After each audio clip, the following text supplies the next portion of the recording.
Good morning বন্ধুরা, এখন ঘড়িতে টাইম হয়ে গেছে 11:30। এখন থেকে ভিডিওটা শুরু করলাম, দেখতে থাকুন। এতটা বেলা করে শুরু করার কারণ হচ্ছে দিদি তো আজ থেকে দুদিন এখন কাজে আসবে না, সব কাজ নিজেকেই করতে হলো। সেই জন্য ঘরের সব কাজ করে স্নান সেরে পুজো দিয়ে নিয়েছি। চলুন একবার ঠাকুরটা দর্শন করাই। এই যে এখনও ধূপ জ্বলছে, আর আজকে অনেকগুলোই অপরাজিতা ফুল ফুটেছিল ভোলানাথের জন্য।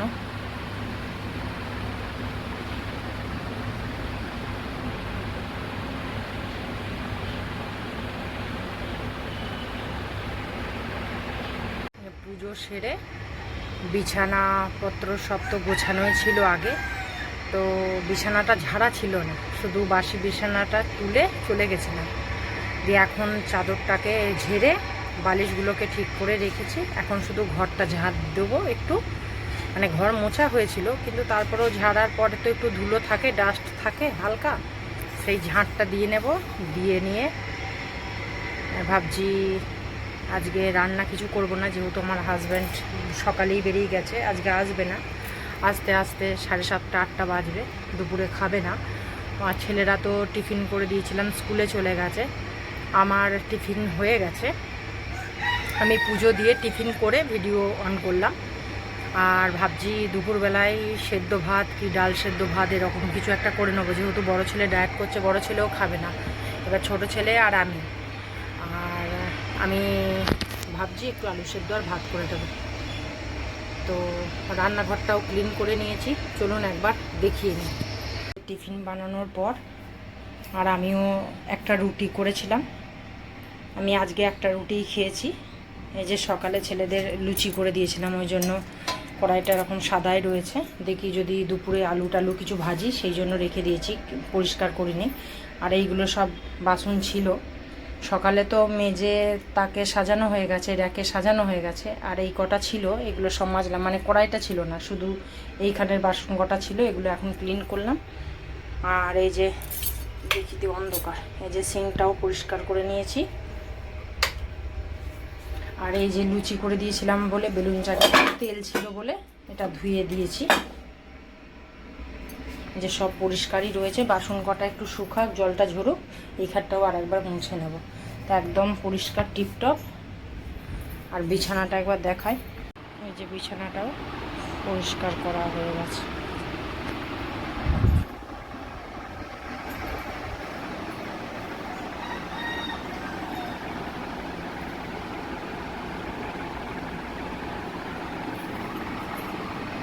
এইভাবে বালিশগুলো সাজিয়ে রেখেছি। এই দুদিন দিদি কাজে আসবে না বলে চাদরটা তুলি নিকো, দিদি যেদিন কাজে আসবে তুলে দেবো। চাদরটা তুলে বালিশের কভারগুলো সব কাচতে নামিয়ে দিতে হবে। এখন 12:30 ভাবছে, ভাবলাম এখন ভাত বসাবো না, কারণ ছেলেরা আসবে তো সেই 3টের সময়। ভাবছি 1:30 পৌনে 2 বাজুক, তখন ভাত বসিয়ে দেবো, নয় হাঁড়িতে বসাবো, নাহলে প্রেশারে করে নেব। আর বাইরে বৃষ্টি পড়ছে, সব জামা কাপড় তুলে নিয়ে এসে সব মিলে রাখলাম। বাইরে এখন ভালোই বৃষ্টি পড়ছে, দেখুন একবার, এই যে বৃষ্টি পড়ছে বাইরে।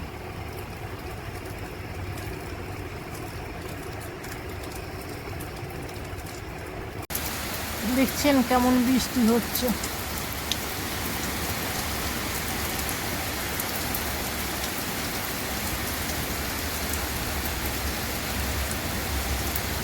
যে বন্ধুরা খেয়ে নিয়ে শুয়ে পড়লাম। আজকে আর লাঞ্চের মেনু শেয়ার করিনি, কারণ ফেনা ভাতে আলু ভাতে আর ঘি দিয়ে ভাত খেলাম।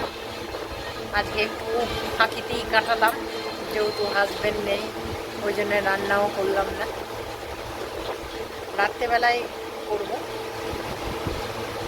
চলুন এখন একটু শুয়ে দেখি ঘুম আসে কিনা, যদি ঘুম আসে তো খুব ভালো, আর না হলে একটু ফোন দেখবো, ভিডিও দেখবো। পরে ক্যামেরা অন করছি, দেখতে থাকুন।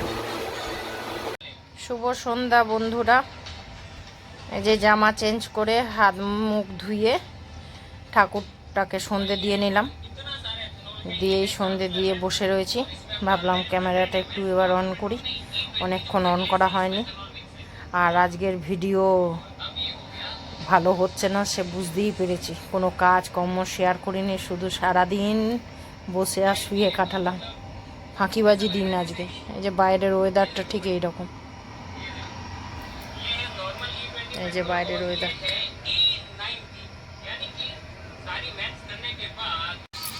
বড় ছেলে পড়তে গেছে, ছোট ছেলে এখন এই মুহূর্তে আছে, কিন্তু ছোট ছেলেও এখনই পড়তে যাবে। আর বড় ছেলে এলে একটু চা করব, চা খাবো, দিয়েই রান্না বসিয়ে দেবো। কারণ সারা দুপুর আমার হাজব্যান্ড খায়নি, এসে হয়তো খাবে, ওই জন্য ভাবছি তাড়াতাড়ি করে নেব। হ্যাঁ চলুন চা করে নিয়ে, পারলে একটু আজকে চা শেয়ার করবো, অনেক দিন চা শেয়ার করিনি আপনাদের সাথে। ঠিক আছে, শুভ সন্ধ্যা বন্ধুরা। এই যে চা নিয়ে চলে এসেছি, এখন একটু চা খাবো। আর চা খাওয়ার আগে আটা মেখে রেখেছি, আর একটু ভাবছি কুমড়ো ছেঁচকি করব, আর মুগের ডাল দিয়ে আলু দিয়ে ভাবছি ডিনারে আমাদের ওই ডাল বানাবো। তাহলে যখন বানাবো তখন শেয়ার করব। চলুন এখন চাটা খেয়ে নিই, নাহলে ঠান্ডা হয়ে যাবে। এই যে চা খেয়ে নিয়ে রান্নাঘরে চলে এসেছি, আর রান্নাঘরে অনেকটা কাজ এগিয়েও নিয়েছি, একবার দেখাই আপনাদের, দেখুন।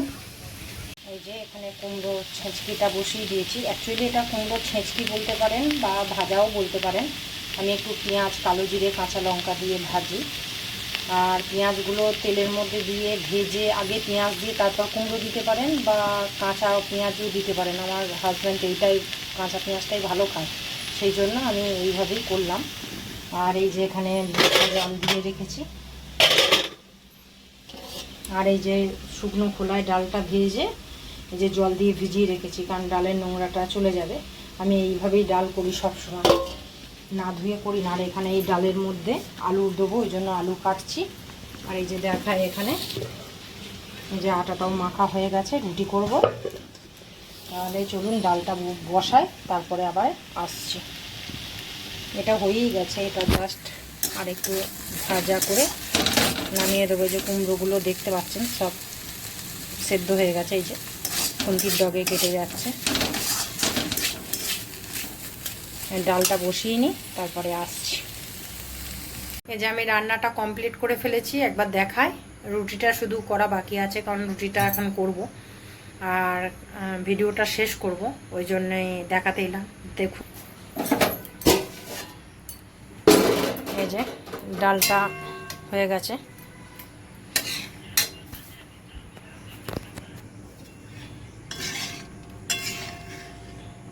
যে ডালটা পুরোই রেডি।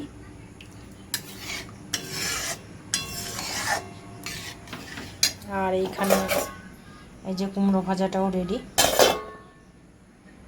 তাহলে রুটিটা করব এবার। ভিডিওটা এটুকুই থাক, আগামী দিন নতুন একটা ভিডিও নিয়ে আপনাদের সামনে হাজির হব। ততক্ষণের জন্য সবাই ভালো থাকবেন, সুস্থ থাকবেন, আর আমার চ্যানেলটা বেশি বেশি করে সাবস্ক্রাইব করে পাশে থাকবেন। টাটা বন্ধুরা, শুভরাত্রি।